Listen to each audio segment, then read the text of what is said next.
जय यीशु। Vatican news में आप सभी का स्वागत है। आइए जानते हैं विश्व गरीब दिवस पर संत पापा लियो का संदेश।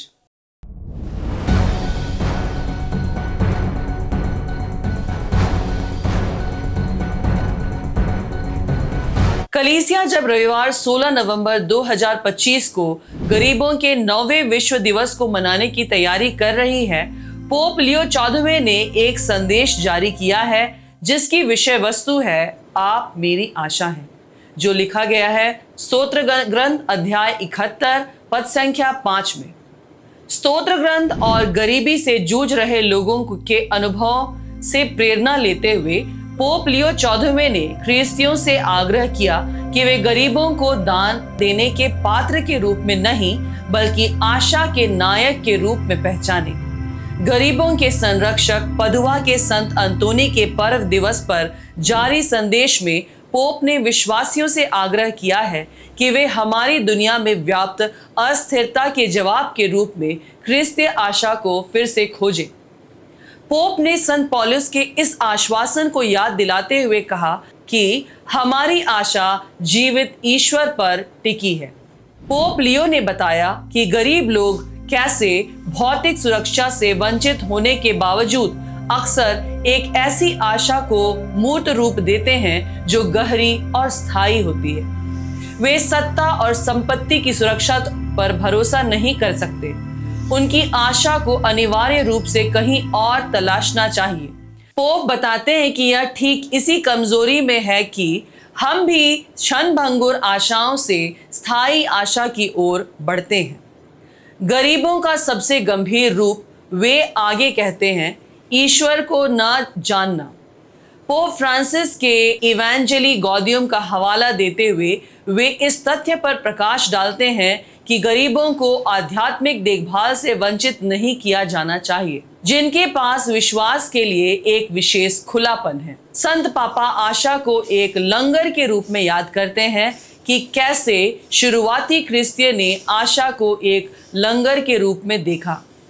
ख्रिस्तीय आशा एक लंगर की तरह है जो हमारे दिलों को प्रभु यीशु की प्रतिज्ञा में स्थापित करती है। युद्ध, विस्थापन और पर्यावरणीय गिरावट से त्रस्त दुनिया में वे जोर देते हैं कि यह आशा मानवीय गरिमा को मजबूती से थामे रखने वाली लंगर बनी हुई है। पोप ने याद दिलाया कि उदारता केवल प्रतिज्ञा नहीं है, लेकिन एक वर्तमान सच्चाई है जिसे सहर्ष एवं जिम्मेदारी के साथ स्वीकार किया जाना चाहिए। मनुष्य के शहर से ईश्वर के शहर तक विश्वास और सामाजिक जिम्मेदारी के बीच एक सीधी रेखा खींचते हुए पोप कलीसिया के लंबे समय से चली आ रही शिक्षा को याद करते हैं कि गरीबी को उसकी संरचनात्मक जड़ों से ही हल किया जाना चाहिए। उन्होंने लिखा, गरीबी के संरचनात्मक कारण हैं जिन्हें हल किया जाना और समाप्त किया जाना चाहिए। उन्होंने ऐसी नीतियों का आह्वान किया जो श्रम, शिक्षा, आवास और स्वस्थ सेवा के प्रति सार्वभौमिक अधिकारों के रूप में कलीसिया की प्रतिबद्धता को दर्शाती है। और उदासीनता की संस्कृति की निंदा करते हुए वे कई आशा के शांत संकेतों की ओर इशारा करते हैं। देखभाल गृह, सूप, रसोई और कम आय वाले स्कूल, जिन्हें वे कहते हैं अक्सर अनदेखा कर दिया जाता है। पोप ने दोहराया, गरीब कलीसिया के लिए बाधा नहीं है, वे हमारे प्रिय भाई बहन हैं। वे हमें सुसमाचार की सच्चाई से जोड़ते हैं।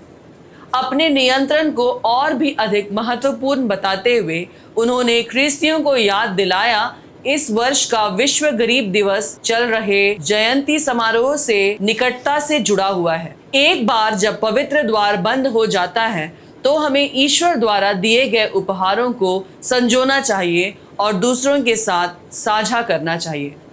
इस प्रकार वे विश्वासियों से आग्रह करते हैं कि वे गरीबों को केवल देखभाल के प्राप्तकर्ता के रूप में न देखें, बल्कि रचनात्मक व्यक्ति के रूप में देखें जो आज सुसमाचार को जीने के लिए तरीके खोजने की चुनौती देते हैं। पोप लियो संत अगस्टिन की प्रज्ञा का हवाला देते हुए सिर्फ उदारता के बजाय न्याय का आग्रह करते हैं। आप भूखे व्यक्ति को रोटी देते हैं लेकिन यह बेहतर होगा कोई भी भूखा न रहे।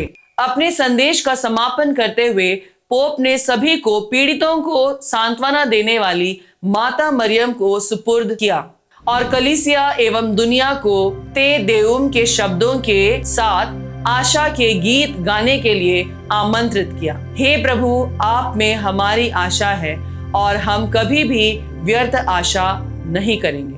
पोप फ्रांसिस ने वर्ष 2017 में विश्व गरीब दिवस की स्थापना की थी ताकि कलीसिया को गरीबों के विभिन्न रूपों से निपटने के लिए प्रोत्साहित किया जा सके। यह अवसर ख्रिस्तियों और सद्भावना रखने वाले सभी पुरुषों और महिलाओं के लिए चिंतन करने एवं कार्य करने का एक मौका है। लोगों को गरीबी का सामना करने वालों से जुड़ने और गरीबी के चक्र को समाप्त करने की दिशा में काम करने के लिए प्रोत्साहित करना है। इस दिवस को सामान्य काल के 33वें रविवार को मनाया जाता है। धन्यवाद।